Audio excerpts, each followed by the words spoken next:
sa isa sa mga matikas na lider ng ating pagtitipon magbibigay ng kanyang solidarity message para sa kampilan ng mamamayan. Walang iba, dating sekretary sa gobyerno sa ating bansa at naging kongresista sa Quezon City, kasama natin sa pagpagkaisa at pagpapalawak ng ating hanay, Congressman Mike Defensor. Brother Mike Defensor. Please, let us give him the floor para sa kanyang mensahe ng pakikipagkaisa. Maraming salamat, Ka Eric. Una ho, pagbati sa itinuturing ko ng tatay ko sa Kongreso, si Congressman Jing Paras. Nais ko rin pong kilala itong si Jing Paras, ang tatay ko. Ito naman lolo ko sa kabinete, si Secretary Jun Esperon. Ito yung patingan natin abogado, Atty. Manny Luna. At kasama ko po ng pakikibaka. Bata po kami, pareho kami nagsimula sa kaliwa. Tama. Sika Eric Almendra. Sa lahat po ng ating mga kasama, hindi ko alam kung nabati mo na po lahat ng mga liderata dito. Alam ko kayo mismo, mga presidente at tagapangulo ng inyong mga organisasyon. Kasi kita rin yun, nandiyan po. Sa inyo po lahat, alam nyo ho, nung ako'y tumakbong Pangulo, sumuporta po ako kay BBM at kay Inay Sara. Maraming sa atin dito ang sumuporta kay BBM at kay Inay Sara. At ako po, sa maraming taon, kahit hindi nakikialam, hindi nagsasalita sa politika. Sinabi ko na rin yan na pinipilit po ako, inibitahan na bumalik sa politika. Ang sabi ko, ayoko muna, dahil gusto ko mag-focus at bigyan pansin ang negosyo at ang aking pagkaya. Nauna po ako nagsalita tungkol dito nang lapitan ako ni Sergeant Gutesa. Sinilabing po yan ng isang kaibigan sa Universidad ng Pilipinas. Sabi niya, pakinggan mo ng tao to dahil gusto niya makausap si Senador Dante Marcoleta. Noong nagsalita si Gutesa, nagulat ako sa mga sinabi. Mali-malitang salapi at dinideliver sa bahay ni Martin Romantes. Alam niyo, sinabi pa niya pati ang Department of Health. Ang pondo doon pinapakialaman nila. Hindi niya alam ang mga nangyari kung hindi nakita niya yung investigasyon sa flood control. Ang sabi na, sir, Bicolano Mateo si Gutesa, yung aking mga kamag-anakan binabaha. Yung mismong isang kasama ko, pamilya, binahan na wala ang buhay, na wala ang salihan. Yung palang pinubuhat namin mali-maleta na pera ay buhat nito sa flood control at mga anomalyang proyekto ng gobyerno.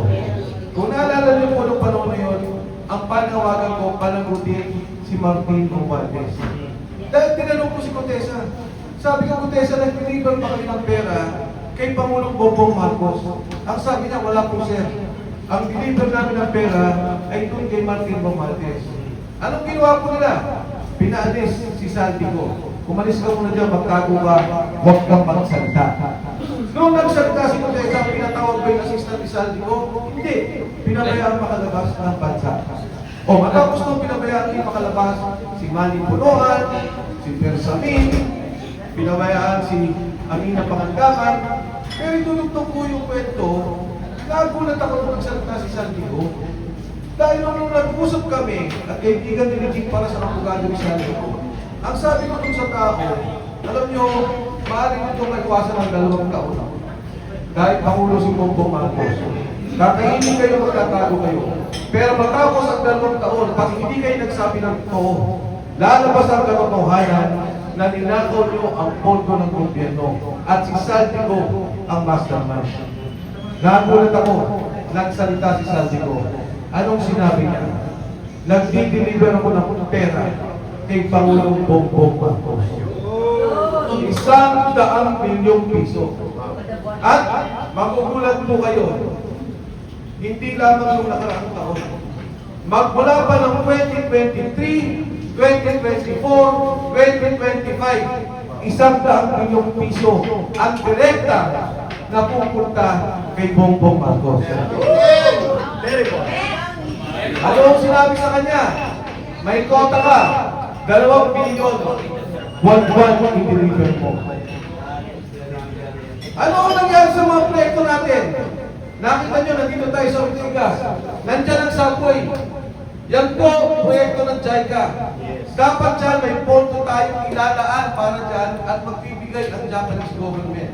Tapos dapat dyan ng 2028. Correct. Sinimulan niya ng panahon ni Pinoy, ipinlan siya ng panahon ng Pangulong Duterte. Nabuo po ang programa. Lalagyan lang nila ng pondo. Anong ginawa nila? Kinuha ang pondo ng subway, nilagay sa flood control. Noong nakaraang taon, PhilHealth, ang pondo 89 billion. Hindi yung pera ng gobyerno yan. Pera po natin yan, contribution. Ang ginawa ng Pangulong Duterte, ang sabi niya, kahit na ikaw ay senior citizen na wala ng pera, o kahit na ikaw mahirap, tutulungan ka na ng gobyerno maglalagay ng pera. Pero kayong mga empleyado, buwan-buwan, binabawasan ng pera natin para maglagay tayo sa PhilHealth. Kaya pera po natin yan. Anong ginawa? Kinuha ang pondo ng PhilHealth, inilagay sa pondo ng gobyerno, inilagay doon sa unallocated funds. Saan nilagay? Flood control project na po. Yung PDICO, pero din natin yung binabayad sa mga bangko. Bakit? Pagka po ang bangko nagsara, meron tayong nilagay na deposito, meron tayong insurance ng pera dito. 107 billion. Hindi ho nila pera yan, hindi pera ng gobyerno. Kinuha ang pondo yan, saan nilagay? Sa flood control. Kaya si Julius Esperon. Naanon. Si Julius Esperon, pinakilala mo. Nina, Secretary of Defense, National Security Advisor. Ano pa? Chief of Staff. Chief of Staff, Armed Forces of the Philippines. Pareho tayong Chief of Staff. Chief of Staff. Eh, ikaw, sabi ka, mas magbigat ka. Sabi ko, Julius Esperon, ano? Nagkamali ka. Sabi niya, bakit? Ang takal mo sa kabinete. Humigit ko muna 12 taon. Kung nag-district engineer ka pala, bilyonaryo ka pa. Ito po, ano yan sa kanila natin? Yung proyekto na subway, wala na. Pagkatapos ng 2020, siya na po. Yung North and South Railway, lalagyan ng pondo, wala na. Yung Mindanao Railway, mataga-Mindanao po natin nandito. Ha? Dapat to may pondo yan. Saan napunta? Wala na sa flood control. Yung sa Iloilo, yung Panay Railway, wala na. Gimaras Project. Gimaras, yes. Patay Gimaras Project. Yan ang nangyayari ngayon sa ating bansa. Yan po ang pondong ninanakaw. Taon-taon. Ang sabi, siya naman na nagsimula eh. Siya naman na nagsabi may nakawan. Oo, sinabi niya. Pero sa katotohanan, galit ang mga tao. Dahil ang sabi noon, merong 5,000 flood control projects. Bigla akong tayong pinahan. Noong nagalit ang taong bayan, nagsabi siya, imbestigahan.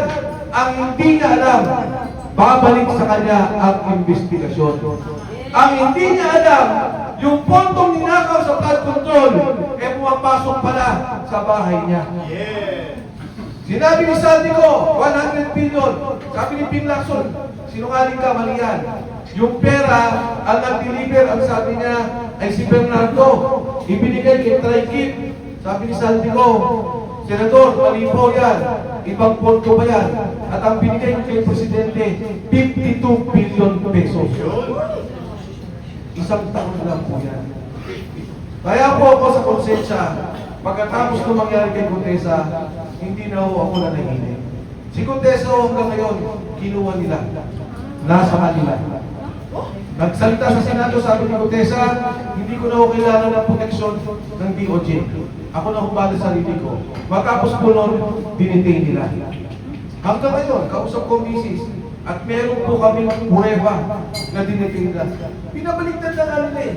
Pumirong panahon na hindi totoo ang sinabi niya. At ang sabi po niya doon, pinangakuan ko daw at Dante Marcoleta ng pera para sabihin niya yung mga bagay na yun. Alam mo, sabi ko, okay na. Kahit bumaliktad na si Contessa, iba na yung sinabi niya, walang problema sa akin.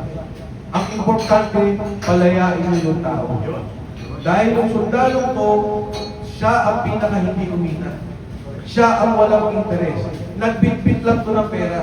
At nakita nito na mali pala yung ginawa noong mga panahon yun. Bakit napaparusahan ng ano? Bakit natatakotin ng pamilya? Marami pa ho ang lalabas at magsasalita tungkol doon sa kaperahan. Ngayong araw lang ho, binigay sa akin ang listahan ng taon-taon na 100 bilyong piso na kinukuha mismo ng Office of the President. Mismo ng Pangulo. Iba pa yung flood control na pinag-usapan natin. Ito, direkta sa kanya. Yung 8 bilyon, iba pa ho yun.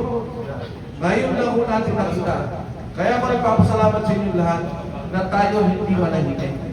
At tayo ay kumilos. Tayong lahat magkaisa na kumilos at pag-resignin ang Pangulong ito. Yes! Importante nyo ang pagkakaisa natin at ipakita natin yung ating lakas. Kahit maliit na grupo pa tayo, magpalakas at magpadami. Dahil ang EDSA uno, napuno sa ganyan. Ang sabi ng military, withdrawal of support. Nag-withdraw ang mga sundalo, nagbaliktaran at sumama sa mga protesta. Ng EDSA 2, nandyan na po ako, sundalo, si General Esperon, ako po'y nasa Kongreso. Ang sabi ng military, we will withdraw our support dahil wala nang negosyante. Nakikita nila ang problema ng ekonomiya. Wala nang mga taong gobyerno. Nakikita nila wala nang tiwala sa ating pamahalaan. Ang sampay na, maging ang mga OFW natin, wala nang tiwala sa gobyerno. Kailangan natin ipaninto, palakasin ang ating pagkilos para ang ating kandataan lakas. Ang mga negosyante, ang simbahan magsalita na, bumaba ka na dyan kung nais mo ang maayos ang pagkakas ng Pilipinas. Sa inyo po lahat, sa pagkakaisa po natin, of course, kay Congressman Jing Paras, si Congressman Jing. Yan sa likod. Ayan po, ang ating po tagapangulo. May gagawin po yan, si Congressman Jing. Samahan po natin. Baka ho, makulong tayo, pero huwag tayong matakot. Isurveillance tayo, huwag tayong matakot. Dahil pag hindi gagawin ni Kong Jing ang gagawin niya, kasama si Jun Esperon, kawawa ang kinabukasan ng ating mga kabataan. Pag hindi tayo may kilos para tanggalin ang Pangulong ko, kawawa na ang sablay ng Pilipino. Wala na ang pag-asa ang ating bansa. Ang dami nating pera. Yes. Ang dami nating resources. Agrikultura. O bakit po mahal ang sibuyas? Anong sabi ni Saltico? Kinontrol nila ang smuggling para sila kumita. Bakit ba yung sugar quota?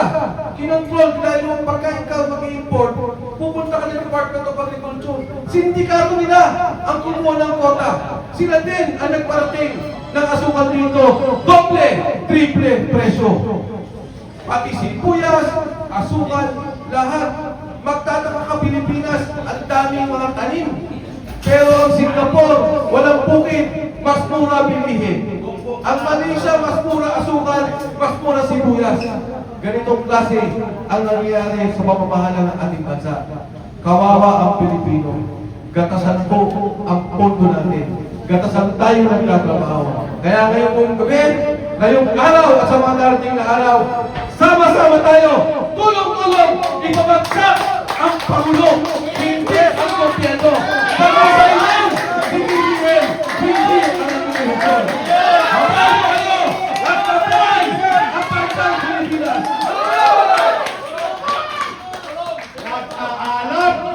Nag-aalap! Maraming salamat, Congressman Mike Defensor.